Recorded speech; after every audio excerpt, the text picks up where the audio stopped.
Dressmakers, welcome again on the channel. In today's sewing tutorial, we're going to be learning how to make this beautiful trendy summer alternate dress, and I'm going to be using this Ankara fabric that you see on your screen right now. This video is going to be helpful, so give it a thumbs up. Now let's get right into the video. You need about 2.5 meter or 2.5 yards of fabric for this dress, but if you are a plus size person, if you are bigger than me, you are definitely going to need something a little bit more than that, maybe 3 yards. But if you are just about my size, 2.5 is just perfect for you. Get your fabric and fold it this way, making it into this bias grain, like you get something like this triangle. Can you see? Okay, so I'm going to do that again just for you to see. Okay, get your fabric. Usually if you open up your fabric, it's going to be like this, and now cross it over to one side just like this. Okay, so that it makes something like this triangle that you see. Okay, so if you have gotten this, then you are good to go. The next thing is for you to arrange your fabric nicely, and then get your tape rule, get your shoulder measurement, divide that by 2. Shoulder measurement divided by 2. Mine is 7.5, but for the sake of this, I'm going to be using 8, because usually you would have like sewing allowance. Okay, so I'm using 8 for mine. If you're about my size, 8 is just perfect. But if you are working with somebody that is bigger, please use the person's shoulder measurement divided by 2. That is back measurement divided by 2. Just confirming that my 8th mark is on the same length. Okay, so once that is confirmed, you can see I just adjusted that. Once that is confirmed, from that length where I marked my 8 inches, I'm now going to mark my dress length. My dress length, I want my dress to be 33 inches after I have hemmed it. Okay, so I'm marking 34 inches right now. So from that marking at the top, mark 34 inches all the way down. You get something that looks curve. Okay, it's not going to be straight if you have marked it properly. So mark that dress length. Okay, and after marking it all the way to the other side, just as you see me do, the next thing will be for me to cut it. But before I cut it, there's a step which is totally optional, but if you want to do it, good for you. I added 2 inches at this center, because this center where is on fold is going to be the center front, so I added 2 inches. That way I am going to, the dress is not going to be too short. Okay, but that is totally optional. Okay, I added 2 inches to this part to make it 36 inches. So connect that to what you have marked earlier, and then the next thing will be for you to get your scissors, and then you can start cutting that hemline. Before you cut, add that hem allowance, where is going to also serve as the casing for your alternate, for the rope that you are going to make gather some. Okay, so I marked 1.5 inches towards the top. So once that is done, the next thing will be for me to cut it down here. So you can see me cutting it. So after cutting, I put this aside. Now this is going to serve as the front. Okay, now from that 8 inches mark, I just folded it so that I do not get confused. So don't be confused. From that part where you marked your 8 inches, mark your back length. Now my back length is 16 inches minus 2. Your back length minus 2. The reason is I want to notch this point so that it guides me when I'm cutting the back. I don't want my bum to be showing when I wear the dress, so that's why I minus 2. You can just do back length minus 2 just to be on the safe side.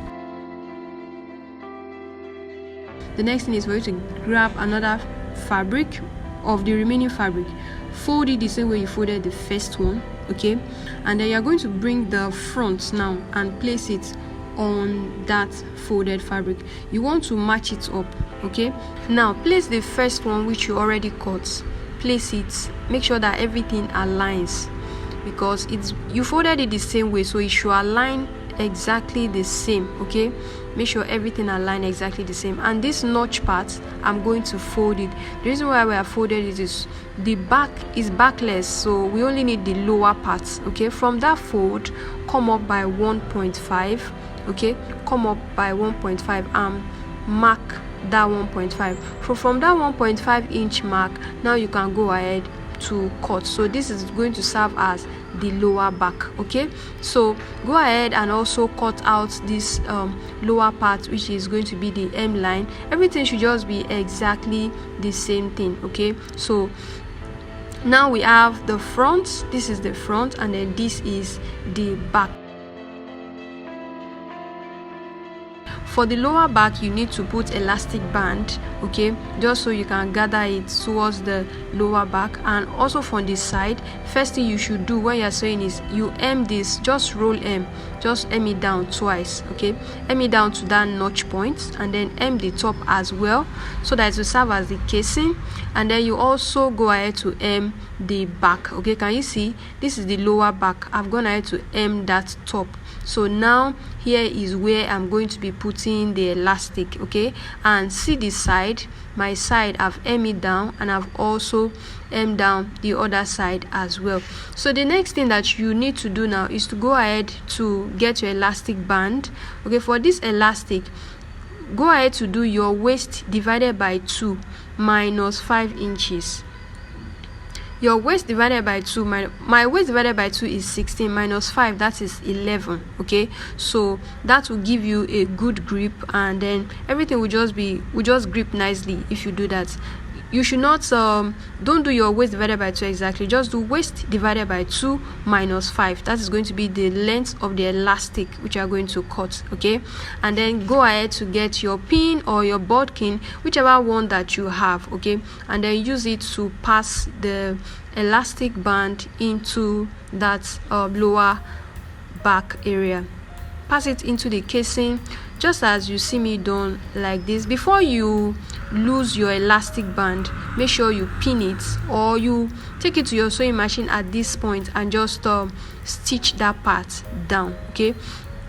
Stitch it down, or you use pin to hold it like this, just so the elastic does not get lost inside that strap, okay. So once you have done that, you can now keep passing it so that it makes that gathers up for you. By the time you have gathered it up, you would see how it has made that gathers. You yourself, you'll be able to know that, okay, this will give me a good grip. Whatever you have cut, if it's too loose, just know that your bum may be showing and you don't want that. So just follow the measurement that I shared with you. So I've gone ahead to stitch that down, and then this is what we have, okay. So the next thing that I'm going to do is roll this hem, make it a casing for the rope, okay. Now next thing, cut your rope. The rope that you are cutting, it should be about 2 inches in width, okay, 2 inches in width, and the length is depending on you, okay. I want mine to be really long, okay. At this point, this fan is really disturbing me, so I cut the first one, and I'm going to be using this first one to cut the second one.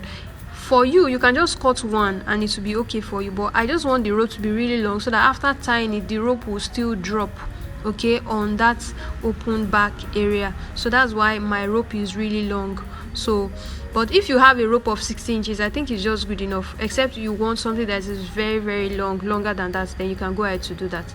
So I'm going to now stitch this down just as I've shown you, just like this. And after stitching it down, this is what I have. Next, you are going to get your bodkin or your safety pin, whichever one that you have, and you are going to use that to pass in your rope into that channel, okay. You remember that that's 1.5 inch, that's what we aim to make this on the top of that neck, okay. And it's still the same thing that is going to be serving as the casing for the neck, okay, for this rope that you are putting into. So put it into it. This is the rope that you will now use to tie the dress to your neck, okay. Can you see? So it's just going to gather it up a little bit. Can you see? So once you have this, now the next thing will be for you to now go ahead to attach the front and the back together. To join the front and back together on the sides, I'm going to be making use of a French seam. That way the inside and the outside is really neat, which simply means I'm going to be joining both together, wrong sides facing each other. If you don't know how to do a French seam, there's a quick video. I'm going to link it up here. You can click it after the video to see how a French seam is done.